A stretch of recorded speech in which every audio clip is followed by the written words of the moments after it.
Já que eu toquei nesse assunto contigo, eu queria a tua opinião, queria conhecer a sua opinião sobre a presença de religiosos no Congresso Nacional e no Uhum, poder político. A história mostra, e você é um estudioso da uhum. história, e acho que você talvez até conheça mais do que eu, porque eu sou Não, apenas um leitor e não, mas você é um você é um estudioso, jornalista de né? experiência. Mas a história mostra que todas as vezes que a religião se juntou à política, a coisa em algum momento deu errado, Com não certeza. deu certo, né? E no Brasil, nos últimos anos, nós vimos acompanhando, estamos acompanhando um crescimento da presença de religiosos de diferentes matizes religiosas, de diferentes origens, diferentes grupos, presentes no parlamento, Uhum. né? E defendendo as pautas dos grupos religiosos no parlamento. E nós vimos também, mais recentemente, grupos políticos ligados ao executivo com uma mensagem religiosa atrelada à política, Uhum. né? Eu queria a sua opinião sobre isso. Esta situação, este cenário que o Brasil vive hoje e que está longe de terminar. Não estou discutindo aqui se é bom terminar ou se não é bom terminar. Mas é um fato. Com É um certeza. fato. O que você pensa Olha, disso? sem apenas multiplicar palavras, mas eu Uhum. concordo em gênero, número e grau. E essa pergunta que você fez já me foi feita em outras situações e eu dei a mesma resposta que fez parte da sua indagação. Em todas as vezes que religião misturou com Estado, não deu bom. Nem na situação cristã, nem na situação islâmica, sabe, não foi bom. Vamos pegar alguns exemplos aqui. Quando Calvino, por exemplo, assumiu todo o poder na Suíça, não todo o poder, mas uma parte considerável do poder na Suíça lá, Calvino também promoveu assassinato, morte de Miguel de Cervet. Quem vai a Genebra sabe que tem lá uma praça lá onde Miguel de Cervet foi morto, queimado, a mando de João Calvino, porque Miguel de Cervet tinha uma ideia religiosa que ele considerava uma heresia. Com todo o respeito que eu tenho pelo presbiterianismo, mas isso é história, tá certo? Também no catolicismo nós sabemos como alguns papas foram lidar com os reis, a bagunça que foi, aquela coisa toda e tal. Então a religião realmente misturar com a política, com o Estado, não foi bom negócio. É lógico, alguém que está nos assistindo pode perguntar, mas no Antigo Testamento tinha lá os reis de Israel, sim. Mas lembremos que aquilo que eu falei, temos que analisar cada coisa dentro do seu contexto. Quando Cristo vem, Israel não tem mais aquele papel que tinha de veiculador daquelas mensagens. Então, Deus muda, de certa forma, a sua estratégia e não é mais uma teocracia, mas é a igreja indo ao mundo. E Jesus deixou bem claro, o meu reino não é desse mundo. Muitos protestantes, especialmente aqueles que fundaram os Estados Unidos da América, os puritanos do nariz azul lá de Massachusetts, embora notinha de rodapé, defendiam isso na teoria, mas na prática eles também misturaram religião e Estado, tanto é que muita gente foi morta em Massachusetts, sabe a história das bruxas lá, aquelas meninas foram condenadas a fogueira e Salem.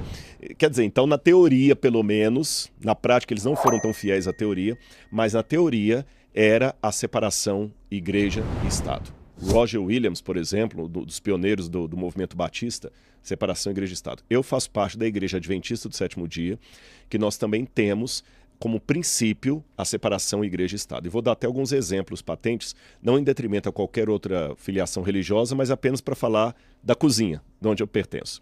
Na Igreja Adventista nós temos o seguinte aspecto. Se você, Tramontina, é um membro da Igreja Adventista e na Igreja Adventista não é só o pastor que prega, o leigo também prega.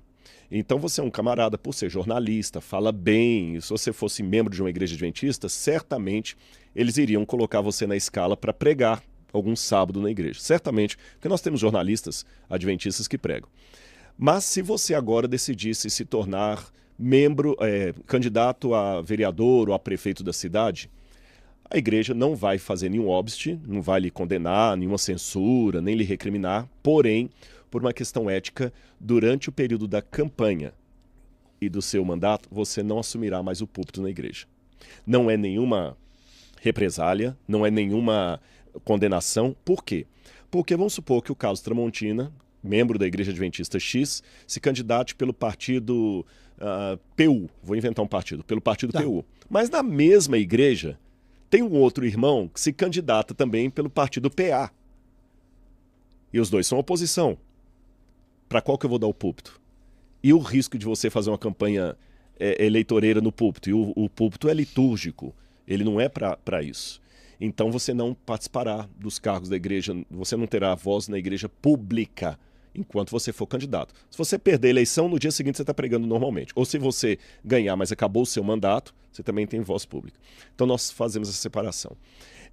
Também acho perigoso quando um religioso ocupa e fica demais vendendo apenas a cartilha do segmento dele. Eu vou até falar uma coisa polêmica. Eu, por exemplo, por ser religioso e conservador, eu tenho muito claro na minha cabeça a posição bíblica sobre a união homoafetiva. Biblicamente está resolvido para mim. Mas como um legislador, eu não posso ser contra ao direito de um casal homossexual de ter, vamos supor, pensão. Um casal homossexual está vivendo há anos, morreu um companheiro, o outro tem pensão. Eu sou o juiz que vou decidir a coisa. Eu não posso decidir com o meu aspecto religioso. Não, como eu não reconheço essa união, não vou dar pensão para o viúvo. Não posso fazer isso. Tá certo? Porque o meu princípio religioso não deve determinar questões de Estado. Eu, por exemplo, guardo o sábado como adventista. Se eu fosse o prefeito de São Paulo, eu não posso agora, em nome da minha igreja, proibir todos os departamentos públicos de funcionarem no sábado porque eu sou adventista. Aí eu estou infringindo aquela separação saudável de igreja e Estado, compreende? Uhum. Por outro lado, em que pese tudo isso que eu falei, não retiro nenhuma vírgula, temos que pensar também num outro contraponto. Não posso tornar agora também o fato de alguém ser religioso e conservador um leproso político. Por que ele não pode ser um candidato? Eu acho que desde que ele respeite a situação de uma decisão que ele vai tomar enquanto parlamentar e enquanto religioso, como eu falei aqui, eu guardo o sábado, mas eu não posso te obrigar a seguir a minha igreja. Enquanto ele respeite, qual o problema dele ser um político? Lembrando que há algumas pautas que não são pautas da igreja A, da igreja B, da igreja C. São pautas, pelo menos no estado laico, da maioria da população. Por exemplo, faça um plebiscito. Veja quantos por cento da população brasileira são a favor, por exemplo, da ideologia de gênero. Faça um plebiscito. Não estou perguntando se o camarada é ateu, se ele é católico, se ele é espírita, se ele é testemunho de Jeová, se ele é adventista. Não estou perguntando. Um plebiscito. Em todas as camadas, com toda a tabulação a estatística lá por idade, por condição social. O que vocês acham? Vocês querem que os filhos de vocês aprendam a ideologia de gênero? Vocês querem que nós passemos a usar a linguagem neutra? Todes? Vocês querem isso? Faça o plebiscito. E o que a maioria decidir vai. Agora o problema é que nós temos uma maioria barulhenta, que eles conseguem força parlamentar, e quando um religioso, por ser mais conservador, a coincidência é clara. A coincidência é clara. Se for um católico, não de BGE, eu digo um católico praticante, é lógico que ele vai levantar contra o aborto. Aí falar assim, não, você está misturando religião. Não, não está misturando religião. Temos que ver a vontade popular. Você também, de certa forma, está misturando uma ideologia.